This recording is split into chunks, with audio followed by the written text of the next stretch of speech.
Bismillahirrahmanirrahim. Assalamualaikum warahmatullahi wabarakatuh. Kali ini kita kedatangan tamu motor NMAX ngebul, yang dimana kebulnya 11-12 sama asapnya rokok Wismilak. Simak terus videonya, jangan di skip-skip dan dilarang ketawa.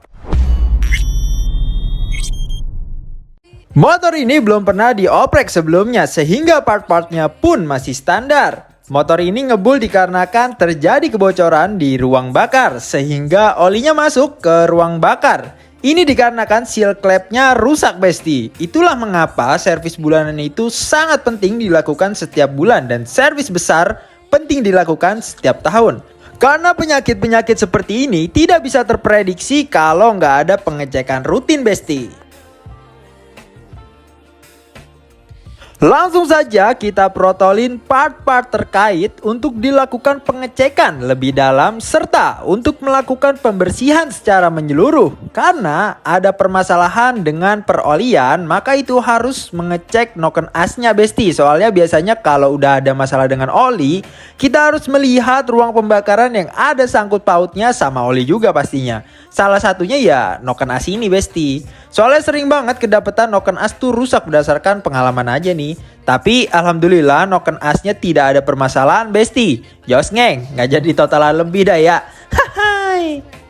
Lanjut, ring sehernya tapi rusak. Ini dikarenakan pemakaian ya, bukan salah pemasangan. Ini juga merupakan salah satu penyebab kenapa kok mesinnya ngebul, karena ring seher ini berfungsi untuk menahan tekanan kompresi yang dihasilkan saat pembakaran. Sudah bisa dipastikan kalau bloknya tuh baret seada-adanya. Terus bisa dilihat itu bloknya juga ngegentong. Itulah salah satu penyebab olinya bisa rembes di bloknya. Sedih itu baretnya, wah parah banget dah. Sampai ada garis hitamnya gitu tadi ya. Kayak batas negara anjir. Oke, teruslah kita lanjut melakukan pembongkaran pada headnya, guys. Untuk melihat apakah pelatuk klepnya pargoy atau tidak. Karena seringkali kalau udah permasalahan modelan begini tuh pasti pelatuk klepnya kena. Tapi kita harus cek dan recheck dulu biar bener analisanya. Karena seperti halnya keyakinan kita, yaitu kita adalah bengkel yang menyelesaikan masalah berdasarkan data dan fakta, anjay. Nah, itu dia pelatuk klepnya udah keluar dari headnya. Mari kita saksikan bersama-sama. Dan ini dia pelatuk klepnya. Alhamdulillah ya guys ya, masih aman. Wih, GG Gaming nih pelatuk klepnya, gokil. Padahal oli rungkat begitu tapi masih kuat pelatuk klepnya. Jadinya nggak perlu totalan guys untuk pelatuk klepnya, masih aman. Nanti bakal dipakai lagi ya, masih bisa dipakai lagi. Langsung saja seperti biasa, sebelum dilakukan pemrosesan kita bersihkan dulu part-part ruang pembakaran agar ketika diproses itu bersih. Jadi motor pas nyala bisa jos ngeng. Nah, untuk pembersihan head yang pertama adalah kita sikat kawat seluruh bagian headnya agar noda-noda oli membagongkan bisa hilang dari muka bumi ini. Setelah pembersihan menggunakan sikat kawat, kita mandikan headnya dengan menggunakan bensin supaya kinclong seperti halnya Jessica Iskandar. Habis itu kita bersihkan menggunakan karbu cleaner dan sekarang kita siap untuk melakukan skir klepnya. Setelah melakukan pembersihan, klep dan head kemungkinan besar masih ada kebocoran. Oleh karena itu kita skir klepnya agar klep dan head bisa rapat sehingga tidak ada kebocoran kompresi.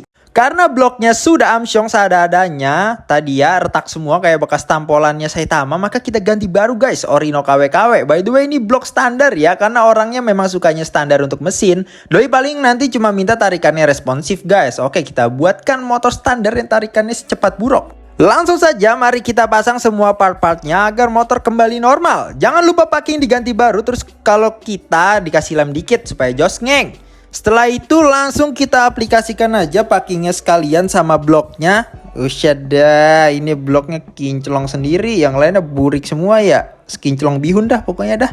Ya semoga settingan standarnya bisa awet ya besti ya, amin. Terus ini o-ring intake-nya kita ganti baru ya, karena yang sebelumnya udah rusak. Terus pemasangan tambahin lem dikit ya. Langsung saja kita pasang intake-nya ke head-nya ya, supaya pantas aja lah ya.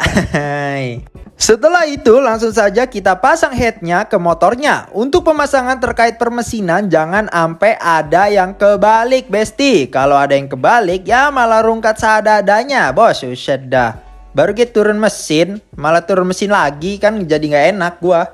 Terus jangan lupa untuk pemasangan headnya pakai kunci torsi bos, supaya kaki-kakinya nggak pincang yang menyebabkan rungkat seada-adanya guys. Langsung saja kita sempurnakan pemasangan ruang pembakarannya. Mantap, lanjut.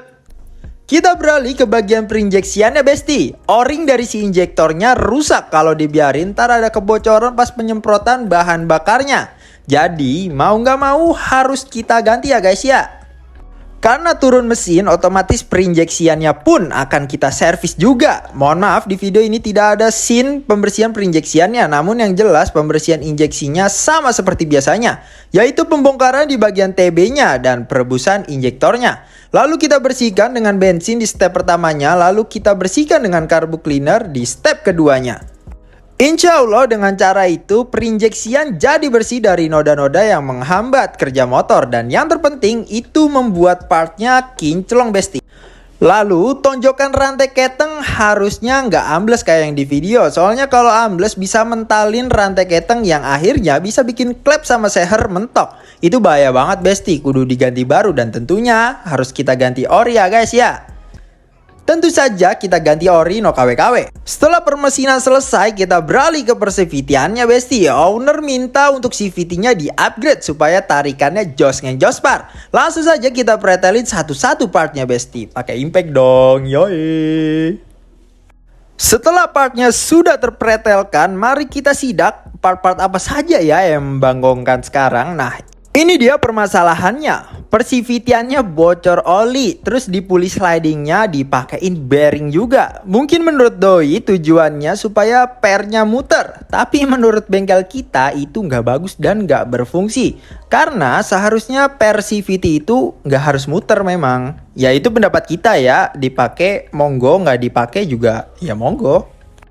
Seperti biasa, kita bersihkan seluruh persivitiannya beserta rumahannya. Sama seperti perinjeksiannya, langkah pertama kita bersihkan menggunakan bensin, lalu langkah selanjutnya kita bersihkan dengan carbo cleaner dan ulangi terus hingga bersihnya maksimal. Terus per ganda menggunakan RX7 1500 rpm biar jos ngeng. Dan bisa dilihat rollernya udah aus nih besti, saatnya kita gantilah. Udah sangat membagongkan tuh bentuknya juga. Inilah pentingnya servis bulanan untuk pengecekan. Oleh karena itu kita saranin servis bulanan besti. Terus rollernya kita ganti menggunakan RX7 9 gram supaya tarikannya jos geng jospar. Begitupun juga per CVT-nya. Kita ganti menggunakan per CVT dari RX7 1000 rpm. Terus sealnya juga kita ganti pakai ori ya guys ya, no KW-KW. Lalu untuk mangkok gandanya kita bor supaya menghilangkan geredeknya, karena disinilah tempat debu-debu CVT berkumpul. Kalau nggak dibor itu bakal nyebabin geredek besti. Begitupun juga pulinya, kita bubut derajat pulinya supaya fan belt jadi fleksibel dan responsif. Dan ini dia hasilnya udah bisa dibuat ngaca. Sesudah mangkok gandanya selesai dibor, maka kita finishing bolongannya agar besi sisaan bor yang di dekat bolongan bisa hilang dan tidak melukai part sekitar. Dan ini dia hasilnya, mangkok sudah rapi, bersih tanpa noda kayak Sunlight. Dan lanjut langsung kita pasang lagi semua partnya guys untuk dilakukan pengecekan di saat mesin dinyalakan. Yoi, lanjut ke step terakhir yaitu scanning. Nah, dari scanning ini kita menyimpulkan bahwasanya ada yang error di salah satu kelistrikannya tuh besti. Waduh, bahaya ini. Harus kita reparasi secepat mungkin. Pokoknya inilah gunanya scanner. Soalnya semua informasi terkait error-erroran kelistrikan yang ada di motor itu muncul semua jika di scanning besti. Oke. Setelah itu udah selesai ya. Permasalahan tadi kelistrikannya udah kita selesaikan dan kita scanning lagi dan alhamdulillah. Proses scanningnya berhasil dijalankan besti, alhamdulillah banget. Gak perlu ganti apa-apa, cuma diulik-ulik doang tadi. Bisa udah ngeriset kode-kodenya ya. Dan insya Allah terkait kelistrikan bisa diselesaikan setelah ini besti, setelah mereset ECU-nya, oke? Karena kita sudah berada di penghujung acara, langsung saja saya ucapkan terima kasih banyak sudah menonton. Jangan lupa like, komen, dan share video ini agar saya bisa merosting kalian lebih jauh. Dan jangan lupa subrek-nya, karena malah zaman sekarang yang paling mudah selain senyum adalah subrek. Tinggal klik tombol subrek-nya dan kalian sudah bisa mengklaim pahala kalian. Thanks for watching and I'll see you on the next content.